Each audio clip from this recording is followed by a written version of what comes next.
Assalamualaikum. I am Dr. Nadaveed and today I will discuss the chapter of exercise physiology lecture series. The name is Laboratory Assessment of Human Performance. So we will discuss how we assess human performance in a laboratory. As we discussed in the last presentation, in the last video, that what are the factors that involve that affects on physical performance. Now we will discuss how can we assess the patient on laboratory. So let's talk about physiological testing. अगर हम बात करें benefits के physiological testing के, so it is very important when we are prescribing any training program. जब भी हम test कर लें तो हमें इसके क्या बेनिफिट्स रहते हैं कि हमें जो एथलीट है उसकी स्ट्रेंथ पता चल जाती है, उसकी वीकनेस पता चल जाती है, और टेस्ट के ज़रिए हम क्या कर सकते हैं, ये स्ट्रेंथ एंड वीकनेस ईजिली पता कर सकते हैं और हम उसके हिसाब से उसका जो ट्रेनिंग प्लान है वो हम प्रिस्क्राइब कर सकते हैं, डिसाइड कर सकते हैं. तो बहुत ही ज़्यादा हमें जो है ट्रेनिंग प्रोग्राम डिसाइड करने में उसकी इफेक्टिवनेस के लिए बहुत ज़्यादा हेल्पफुल रहता है कि जब भी हम कोई भी ट्रेनिंग प्रोग्राम डिसाइड करें तो हम पहले लेबॉर्ट्री टेस्ट करें. एक तो हम प्री कर रहे हैं, फिर हम कर रहे हैं ड्यूरिंग, यानी कोई ट्रेनिंग प्रोग्राम हमने प्रिस्क्राइब किया हुआ है, अब वो ट्रेनिंग प्रोग्राम किस हद तक इफेक्टिवनेस उसकी कैसी है, कितना अच्छे से काम कर रहा है, कितना अच्छे से काम नहीं कर रहा, उसका फीडबैक हमें कैसे पता चल रहा होता है. बेसिकली हमें फिजियोलॉजिकल टेस्टिंग के ज़रिए पता चलता है कि हाँ आप सही डायरेक्शन में जा रहे हैं, और अगर नहीं जा रहे हैं तो फिर no you are in wrong direction, तो change your plan, change your training programme, तो आपको बता रहा होता है. और इसके अलावा आप जो भी एक्सरसाइज करवा रहे हैं उसकी जो फिजियोलॉजी है वो आप जो बॉडी जो देखें, आपको पता है कि हर इंसान की जो फिजियोलॉजी वो डिफरेंट होती है. आप जो एक्सरसाइज करवा रहे हैं वो जिस भी एथलीट की आप एक्सरसाइज करवा रहे हैं उसकी फिजियोलॉजी में क्या इम्पैक्ट डाल रहा है, इसकी अंडरस्टैंडिंग आपको बहुत अच्छे से हो जाती है. तो अगर हम बात करें कि कोई जो है जो अगर फिजियोलॉजिकल टेस्टिंग अगर आप नहीं करेंगे तो आप जो है ना प्रिडिक्शन जो है ना आपकी जो कि आप क्या करवा रहे हैं क्या नहीं करवा रहे हैं तो वो आपको पता नहीं चल पाएगा. तो इसके बहुत सारे बेनिफिट्स हैं. ठीक है, नंबर 1 स्ट्रेंथ एंड वीकनेस पता चलती है, सेकंड आपके जो है ट्रेनिंग प्रोग्राम कितना इफेक्टिवनेस हो रहा है कितना नहीं, एंड थर्ड जो भी आप एक्सरसाइज करवा रहे हैं उसके पे जो फिजियोलॉजी है आपको वो पता चलती है कि वो फिजियोलॉजिकली क्या चेंजेस आ रहे हैं क्या नहीं आ रहे हैं. तो आपको जो है बहुत ही ज़्यादा ज़रूरी है कि जब आप फिजियोलॉजिकल टेस्ट करें तो आपके लिए बहुत ही ज़्यादा इंफॉर्मेटिव रहता है. Components of affective physiological testing, वो कौन कौन से कंपोनेंट्स हैं जो फिजियोलॉजिकल टेस्टिंग के लिए हेल्पफुल है. तो हम देखें, it should be relevant to the sports, यानी हम वो एक्सरसाइज करवाएं जो रेलिवेंट हो. फॉर एग्जाम्पल अगर हम रनर से साइकिलिंग करवाते हैं तो हेल्पफुल रहेगा, नो नॉट. अगर हम ट्रेडमिल करवाएं तो वो हमारे लिए ज़्यादा हेल्पफुल रहेगा क्योंकि वो एग्जैक्ट टेस्ट उसके लिए हो जाएगा. तो हमें देखना पड़ेगा जो वेरिएबल है, हमें जब चेक करने लगें तो हमें देखना पड़ेगा रेलेवेंट टू द स्पोर्ट्स हो, और जो भी हम टेस्ट करें उसकी वैलिडिटी एंड रिलायबिलिटी होनी चाहिए, स्पोर्ट्स स्पेसिफिक होना चाहिए, और जो टेस्ट हैं वो आप रेगुलर इंटरवल्स पे आप रिपीट भी करवाएं. जैसे मैंने आपको बताया प्री प्लान कोई भी ट्रेनिंग प्रोग्राम से पहले करवा रहे होते हैं, फिर ट्रेनिंग प्रोग्राम के मिड में करवाते हैं, इस तरह आप उसको रिपीट करते हैं रेगुलर इंटरवल्स के हिसाब से. और जब भी टेस्टिंग करें, टेस्टिंग प्रोसीजर्स यूज़ करें तो केयरफुली मॉनिटर्ड होने चाहिए. जो टेस्ट रिजल्ट्स हैं वो इंटरप्रीट जो है कोच को भी बताया जाए और एथलीट को भी बताया जाए, यानी दोनों को बताना बहुत ही ज़्यादा ज़रूरी है जो भी रिजल्ट्स आएँ. सबसे पहले हम बात करते हैं मैक्सिमल एरोबिक पावर को टेस्ट करने के लिए, यानी VO2 मैक्स को जो आप टेस्ट करने के लिए आपके पास क्या है. VO2 max is very important. VO2 max आपको बता रहा होता है आपका एरोबिक एनर्जी सिस्टम कितना अच्छे से काम कर रहा है कितना नहीं, और इसके लिए एंड्योरेंस एक्टिविटीज़ बहुत ज़्यादा है, और एंड्योरेंस एक्टिविटी बहुत ज़्यादा हेल्पफुल है. हमने आगे वर्क पावर एंड एनर्जी में हमने ओपन सर्किट स्पायरोमेट्री पढ़ा था जो बेसिकली वर्क मेजर करने के लिए था कि वर्क को कैसे मेजर किया जाए, एनर्जी को कैसे मेजर किया जाए. तो ये जो है आप ये भी कर सकते हैं. और जैसे मैंने आपको बताया स्पोर्ट्स स्पेसिफिक आप करें, रनर से आप ट्रेडमिल कर सकते हैं, साइकिलर्स जितने भी साइकिलिस्ट हैं आप उनको साइकिलिंग वाला टेस्ट करवाएंगे तो ज़्यादा हेल्पफुल रहेगा. Direct testing of maximal aerobic testing, हर टेस्ट का कुछ प्रोटोकॉल है. जब हम VO2 मैक्स को मेजर कर रहे होते हैं चेक कर रहे होते हैं तो हम लार्ज मसल्स ग्रुप को इन्वॉल्व करते हैं। तो जो हमारा ऑप्टिमल टेस्ट लेंथ है वो 10 to 12 मिनट की होती है। हम पहले वार्म अप करवाते हैं जो अपने एथलीट है 3 से 5 मिनट तक, फिर उसके बाद जो है उसका वर्क लोड है उसको हम बढ़ाते जाते हैं, इतना बढ़ाते जाते हैं कि मैक्सिमल वर्क लोड पे ले आते हैं कि वो कितना कर सकता है। तो हमने उसको इतना लोड बढ़ाना है हर 1 से 4 मिनट के दौरान कि एट टाइम्स आए कि हमें पता चल जाए कि कहाँ पे जो सब्जेक्ट है, कहाँ पे जो एथलीट है, कहाँ पे जो पर्सन है वो उसको मेंटेन नहीं कर सकता है, या हमें जितना रिजल्ट चाहिए क्या वो अचीव कर पा रहा है कि नहीं आ रहा। ठीक है, तो VO2 max चेक करने का बहुत ही आसान तरीकाकार है। अगर ब्लड लैक्टेट कंसंट्रेशन जो होनी चाहिए वो 8 mmol से कम होनी चाहिए। अगर वो से ज़्यादा बढ़ रही है तो ऑटोमेटिकली अब आपका ऑक्सीजन यूटिलाइजेशन कम हो गया है। रिस्पायरेटरी एक्सचेंज रेशो आप चेक कर लेते हैं 1.115 होनी चाहिए। हार्ट रेट आप चेक कर लेते हैं कि हार्ट रेट क्या आ रहा है क्या नहीं। तो VO2 जो है मैक्सिमल ऑक्सीजन वर्क अपटेक जो है आपको बता रहा होता है कि आपकी बॉडी कितना इफेक्टिवली काम कर रही है और ऑक्सीजन को कितना अच्छे से यूज़ कर रही है। Determination off peak VO2 max इन पैराप्लेजिक एथलीट।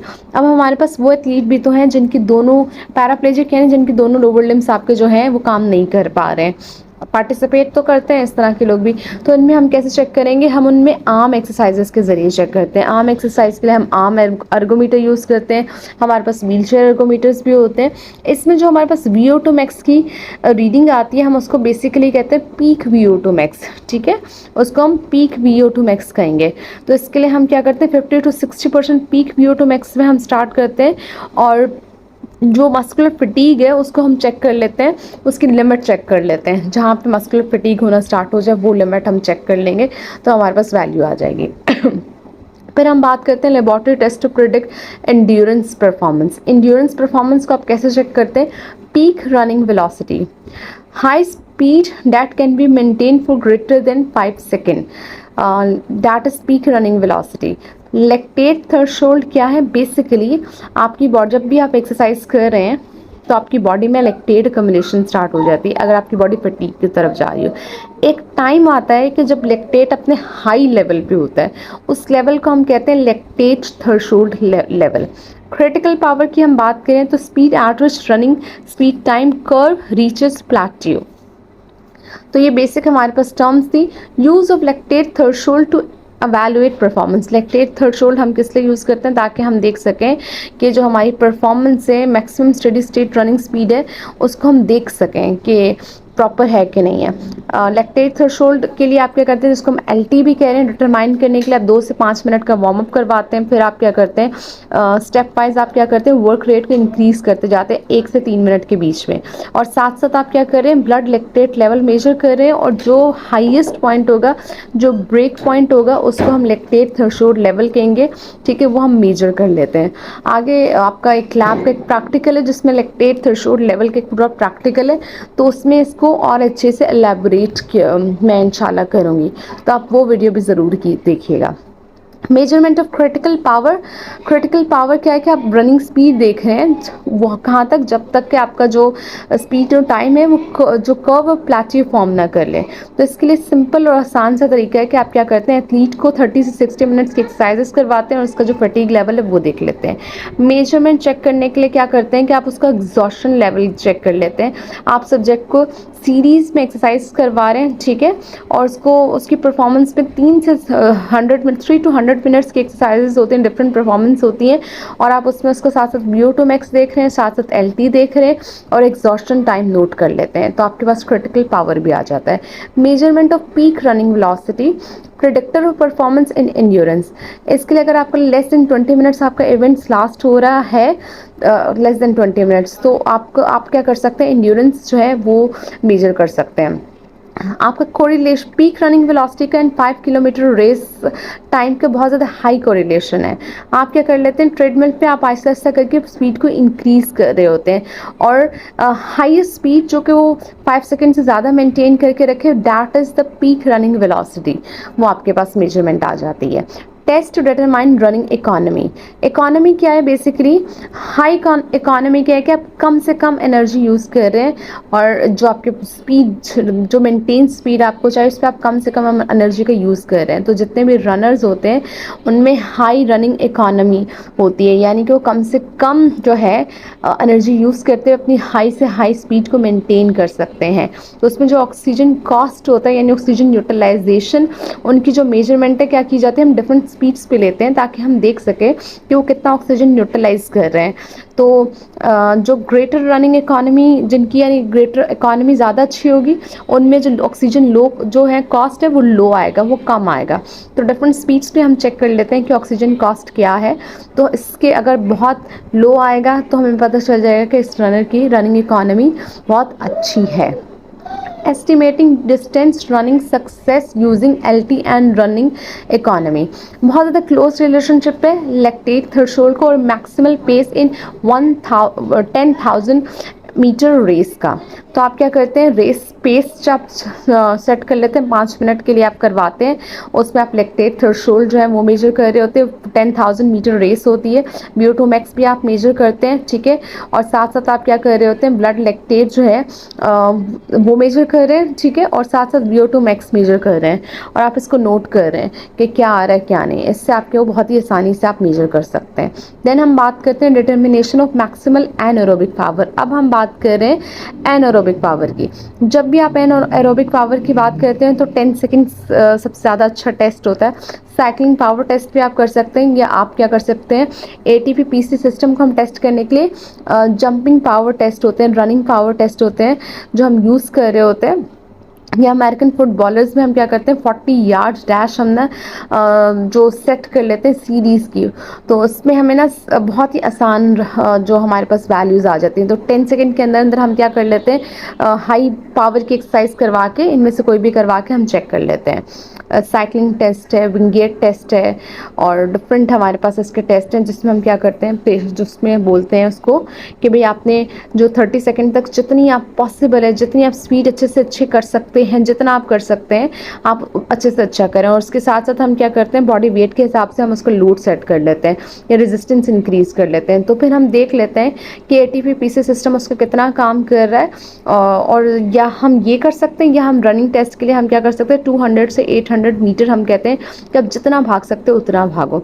तो हमेशा जो भी टेस्ट करेंगे आप स्पोर्ट्स स्पेसिफिक टेस्ट करेंगे, तो उसके लिए आपको ज़्यादा अच्छे से आपको क्या होगा, रीडिंग आ जाएगी। Evaluation of muscular strength, muscular strength check करने के लिए हम क्या करते हैं, मसल्स या मसल्स ग्रुप को पूरा टारगेट करते हैं, उसकी मैक्सिमल फोर्स देख लेते हैं जिसको हम कहते हैं मस्कुलर स्ट्रेंथ।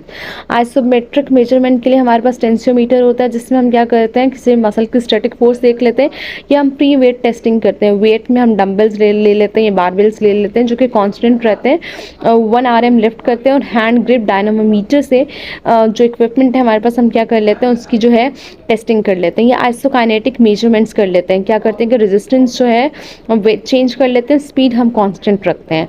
या हम क्या करते हैं, वेरिएबल रेजिस्टेंस डिवाइसेस कर लेते हैं कि जो रेजिस्टेंस है वो वेरिएबल होगी रेंज ऑफ मोशन के हिसाब से, यानी रेंज ऑफ मोशन के हिसाब से हम क्या करते हैं, रेजिस्टेंस अलग अलग कर लेते हैं। और इस तरह हम क्या करते हैं, डिफरेंट हमारे पास प्रोसीजर्स हैं जिसकी बेसिस पे हम क्या कर लेते हैं, मस्कुलर स्ट्रेंथ क्या करते हैं, मेजर कर लेते हैं। Simple is that. तो हम देखें हमारे पास डिफरेंट लेबॉर्ट्री टेस्टिंग है, हम किस हिसाब से यूज़ कर रहे होते हैं, हम एथलीट के प्लेयर के हिसाब से हम यूज़ कर रहे होते हैं कि कौन सा टेस्ट किसके लिए ज़्यादा बेनिफिशियल होगा, उसके हिसाब से हम क्या करते हैं, मेजरमेंट कर लेते हैं। That's all about today's lecture. If you have any question, any query, you can comment in the comment section. This is an overview of the lecture. Thank you. अल्लाह हाफिज़।